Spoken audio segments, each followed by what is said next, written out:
Hi everyone, welcome to our webinar. Today we're going to be talking about digital marketing for the Staycation Nation. If you have any questions you think of during the webinar, just please feel free to put them in the chat box and we'll run through these at the end of the show. So without further ado.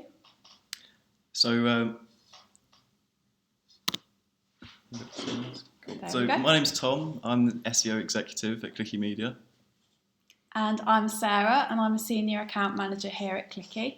We just wanted to quickly let you guys know our sort of favourite places for staycations. Mine is the Cotswolds, and the reason for that being that it's a very picturesque and beautiful part of the country. My favourite places that have been when I've gone there so far are Castlecombe, Bibbereen, Stowe in the Wold. Oh, Stowe in the Wold, it is lovely there. Yeah, lots of good restaurants. Yeah, my favourite is actually Cornwall though. So I love the food there and I love the beaches. I'm actually getting married there in April as well, so it's a very special place for us. Exciting. So just to have a little run through of what we're going to be talking about today. So we're just going to be running through what exactly is a staycation for those of you who don't know, a little bit of background about the staycation industry and why it's so popular, and then how you can capitalise on the staycation trend and reach those people who are looking to book a staycation via digital marketing. And we're going to go through 5 key points to look at. And then we're going to finish off by looking at the staycation trends we're predicting for 2020. Yeah, so to start off with, so the dictionary definition for what a staycation is a holiday spent in one's home country rather than abroad, or one spent at home involving day trips to local attractions. When Sarah actually approached me for this webinar, I had no idea what a staycation was, even though last year I actually went to the Cotswolds a few times. So there might be other people out there who still don't know actually what the term means. Well, Tom, the clue is actually in the title.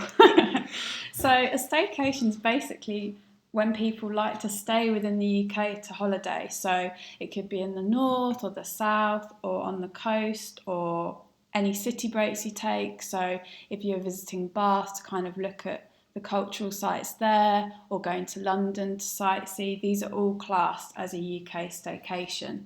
So just to give you a little bit of background about the staycation industry. Yep, so I actually found a really interesting bit of sort of background knowledge about the staycation industry. So I got this from futuremarketinginsights.com. So the staycation concept was globally recognised during the financial crisis that hit the US during the period of 2007 to 2010. The concept was carried forward by the UK and many Western European countries that also got hit by the financial crisis, which is really interesting because, so in its essence, staycations are actually sort of created or came about through a sort of budgeting incentive, which is, which will be sort of a theme as we sort of go throughout this webinar. So a little bit of landscape about the staycation industry. Yeah, so in 2018, the staycation market was worth 24 billion. Indicating that there's a lot of opportunity for UK businesses to capitalise within this market. And we would expect that figure to have increased in 2019. The Kantar survey is actually yet to be released this year, but we have some more data throughout this webinar that actually indicates that it's most likely to have increased in 2019. Yeah, and so even the UK government has recognised the staycation market as a growing trend. In a report they put together, they recognised that over 188 million domestic trips were taken in 2018. So that's the number of people in Great Britain who are holidaying in Great Britain. And of those, 50% of those listed were for holiday purposes. So that's kind of where we're at in terms of stats within the staycation landscape. But how does that correlate with online trends? I know, Tom, you've done some research on that. Yeah. So looking at Google Trends specifically, the term staycation here is peak over the past 5 years between the 10th and the 16th of November 2019. So indicating that interest in staycations is still on the rise. The keywords staycation, staycation UK combined actually get over 4,000 searches a month. So yeah, it's definitely still very much in popularity.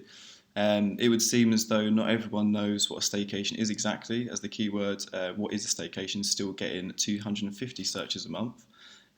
So it's just something to be aware of when you're Sorry, so just to be aware of UK variant keywords within your sort of search strategy. So if you're targeting weekend away keywords or cottage break keywords, make sure that you're including weekend away UK or cottage break UK keywords as well. Yeah, it's just kind of really to highlight that although the staycation UK search trend is undoubtedly still very popular, it's important to recognise that obviously some people don't know what a staycation is. They might not actually be typing staycation into Google, is that right? Yeah, exactly. That's exactly right. So obviously we've spoken a little bit about search trends and we've given you a little bit of background on the industry, but now we're going to talk about how we can capitalise on the staycation trend online, and we're going to give you 5 key golden nuggets to help you market to the staycation nation. So the first one is location, location, location. So Tom, I know you've done a bit of background on this. Yeah, I did. So Barclays actually put together a really good PDF full of data about staycation sort of popularity in 2018 specifically. But they recognised that a lot of people were actually planning to go to these areas in 2019. So it's not necessarily that these are the areas that are currently the most popular, but they are rising in popularity. However, looking at current search volume, the top 3 locations are still Lake District, Cornwall and Devon, which you kind of expect. So for these keywords that I've picked, it's just to kind of show that these areas are still really popular in terms of monthly search volume. So you want to get as granular as possible when you're targeting your keywords. So these might be a little bit broad. So for instance, if you're a business in Lake District, you might want to target a keyword such as pet-friendly cottages, Lake District weekend breaks, which is still actually getting 200 searches a month. And if you add up loads of these sort of keywords within your strategy, you can obviously you can accumulate quite a lot of search volume to your website. So try to get as granular as possible in these search terms to capitalise opportunities that maybe other businesses have missed. Because obviously if you're going for more broader search terms, it's going to be a lot more competitive. Yeah, and I think it's also worth, we were speaking earlier, weren't we, that obviously these 3 locations are the most popular areas based on search volume, but obviously that comes with a higher level of competitiveness. Yep. So larger gains could perhaps be seen from targeting regions which have seen more of a rise in the popularity of the staycation market more recently. So places such as the North East and Midlands were recently reported as kind of up and coming, and businesses in those areas have seen a rise in demand for services that come alongside the staycation market. So it's just to kind of bear the two in mind really, and make sure that you're incorporating both into your strategy. Exactly. So if you have businesses within those areas, it's definitely something to keep in mind that these keywords might be increasing in volume as time goes on. And the second golden nugget is the art of the amenity. So there's sort of more luxurious amenities that people are looking for now, and then there's obviously more sort of standard amenities. So a luxury sort of amenity would be like a hot tub, or maybe if you're offering like water sports, something like that. And more basic amenities would be Wi-Fi, or if you're mentioning sort of local things to do, activities, tourist attractions. So you can actually incorporate these amenities into your keyword targeting. So there will be low competition keywords that will be much easier to rank for, as we previously mentioned. This goes the same for amenities. An example of this would be holiday cottages with hot tubs, which actually gets 2,100 search a month. I'm actually one of those searchers, Tom. I do love a hot tub with my staycation property. Yeah, there's many people that agree. So 2 more examples. Holiday cottage with private fishing lake gets 600 searches a month, and holiday cottages with pools gets 1,200.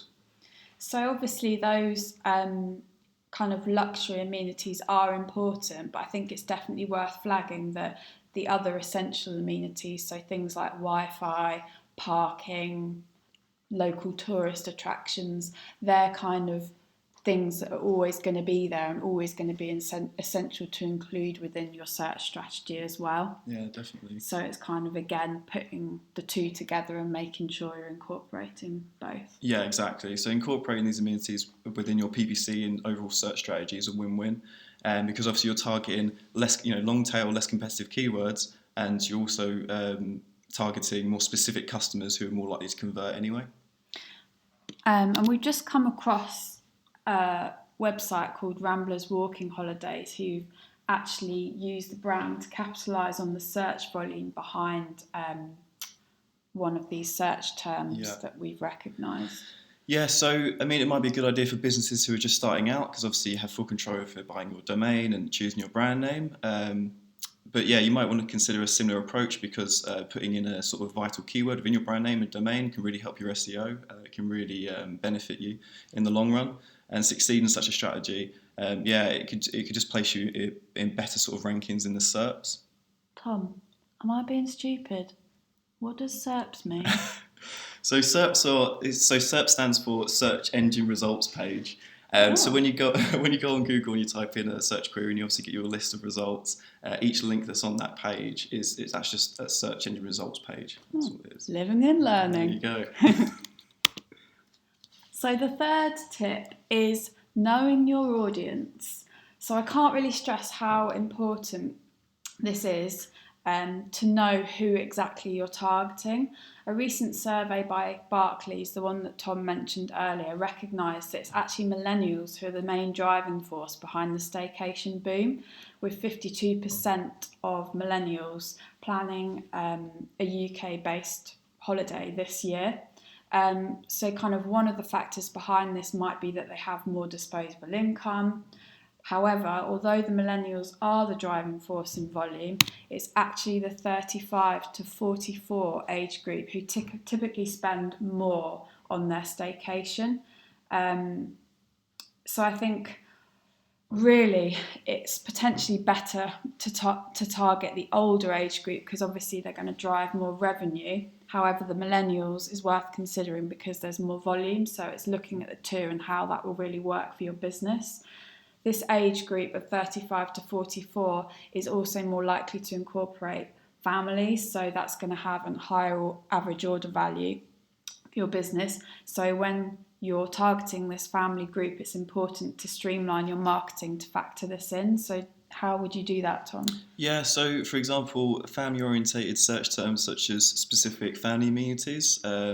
You could include blog articles, and you could include blog articles to target this group on your site. Or if you're using such things as paid social, you can adjust the creative accordingly to optimise for this age group. And yeah, it's just overall sort of targeting the right audience related to your ads, basically. Yeah, so just kind of tweaking it really to factor that in. Yep. Cool. And so the fourth point. So you found your niche geographical area, you've worked out your target market, what they've got available to spend, but the bookings still aren't coming in. What could you be doing wrong? Well, Sarah, 34% of holidaymakers said that they'd actually book because of convenience. So the booking process needs to be as streamlined as possible. Customers, I would say they're probably looking for a convenient holiday, but also, they're looking for a convenient experience from the very beginning, where, from actually booking online. So yeah, being as convenient with your website as possible and your booking is definitely a good strategy. Okay, so how could we do this? So it's all really about the art of seduction and making sure your customer feels reassured and confident to book with you. And you can do this in a number of ways, really. So I think it's important to recognise that the first step in the journey when people are looking to book either a holiday or a staycation is research. So as well as the commercial element on your site, you need to be providing them with an element of research. So whether that's a bit of background about the property, or a blog article about the area, or restaurants available, or something like that, just so that they can find out more about it. And then once you've seduced them, then you can make sure they book. So I think the next point really was, when they're getting onto that booking process, is looking at availability. Yeah, so another thing that's on the rise in popularity when people are looking for these staycations and booking online is advanced availability. So making sure that your booking system is, people are able to book as early as possible, really, even if it's like years in advance. It can really sort of be a great advantage over other booking systems. Things have actually flipped in regards to popularity in last minute bookings. So now holiday makers are organising breaks further in advance rather than last minute. So this trend is noted by 39% of providers who said that people were looking to book more in advance, against 24% who reported later bookings. That's quite an adjustment, really. The other thing that works well is urgency messaging and the fear of missing out. So holidaymakers are estimated to book their holiday an average of 2 weeks earlier than last year's. So this increase in advance bookings might be due to the awareness and the rise of demand for the staycations. I know that particularly at work, if I hear that someone's booked a holiday, I'm like, oh my God, I need to book a holiday. When's my next staycation? So I think that kind of fear of missing out can work well, and urgency messaging can be incorporated onto your property booking pages to encourage people to book and evoke that fear of missing out. Yeah, another great way is early bird bookings as well. It's another great incentive to get people to book a lot earlier. Moving on from that as well. So positive reviews online is obviously vital. Family and friends recommendations are also very powerful within the industry. So one way of looking at reviews for your property, or properties that you're trying to rent out, or within your staycation business, or reviews on your website in general for your brand. A good way of looking at it is sort of recommendations. So, if no one was recommending a film to you, or if everyone kept saying a film was terrible, you wouldn't be in a rush to go see it. The power of reviews can really sway customer judgments. Staycation market's no different really in terms of reviews. Speaking of films, another trend that we've seen as something, our last tip to incorporate really, is screen tourism. Yep. So screen tourism is basically when holidaymakers visit certain areas of the UK to experience the scenery or elements from their favourite TV shows. So it's be good to factor into your strategy the tourism which accounts for these fans and people who want to visit these attractions. So within the UK, you've got locations such as the Cornish coast, where Poldark was filmed, the Causeway Coast, where Game of Thrones was filmed, and then in Scotland, where James Bond was filmed as well. Yeah. But how could people really kind of incorporate this into their strategy, Tom? So good ways to incorporate the strategy would be through blogs and articles, social media and campaign content.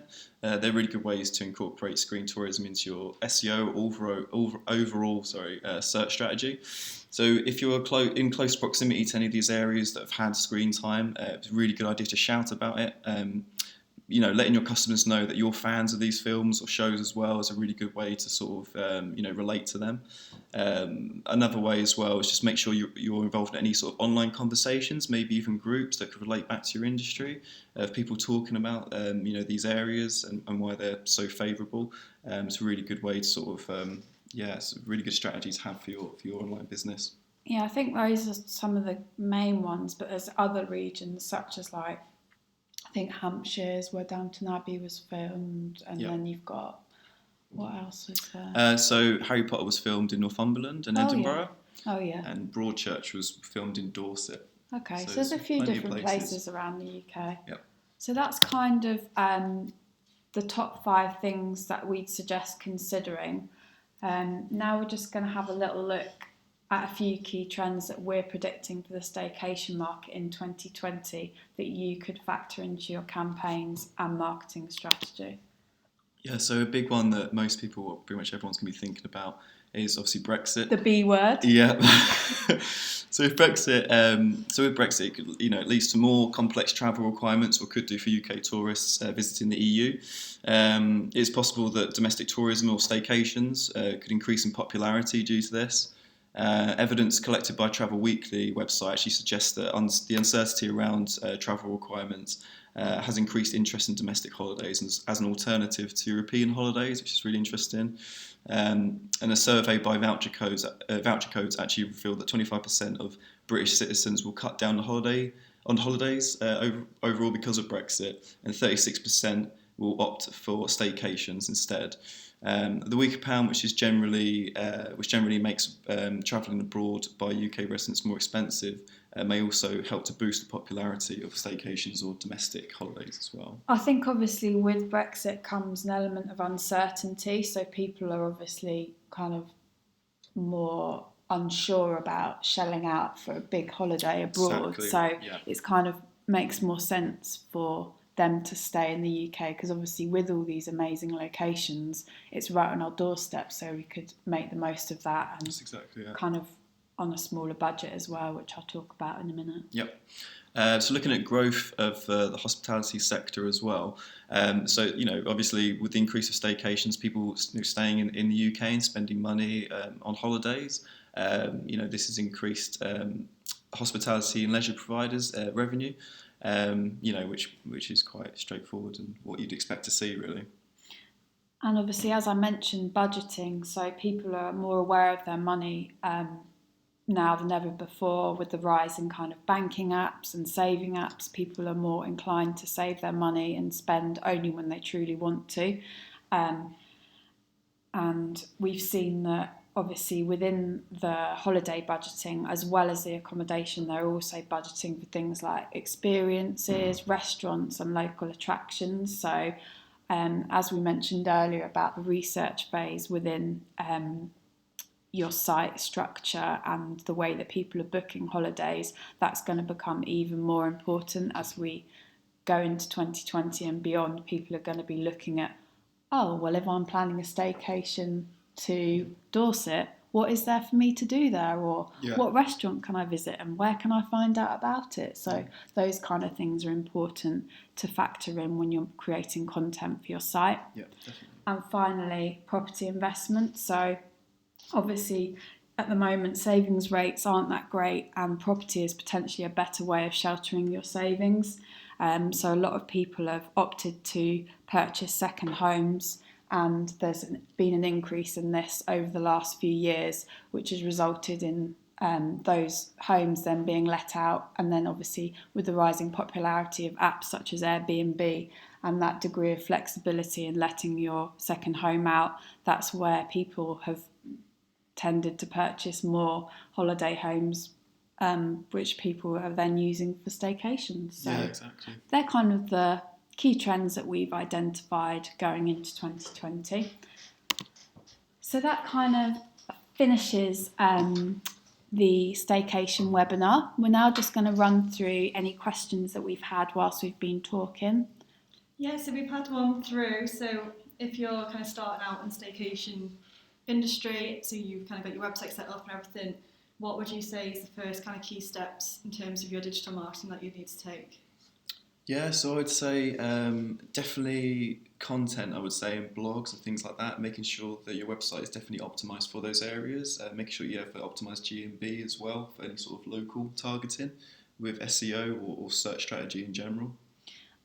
So yeah, maybe alongside a combined search strategy, considering something like paid social, because obviously we've identified millennials as the largest volume target market for the staycation nation, and what better way to reach them than via social media, where they're always spending a large amount of their time. So considering targeting ads to them on social. Just to add to that as well, obviously with a new website you can go straight into PPC, and it might be worth going back and look at those longer tail keywords that there's less competition around. Yeah. So you can actually start sort of bidding for those keywords that hopefully be sort of low CPC, so you can do that straight away almost. Yeah, exactly. Once it gets started. Get traffic to the site straight away. I think that's what we'd say, really. Yep. Cool. Yeah, that's all. Okay. Great. Well, thanks for listening, everyone. Cheers. Thanks very much.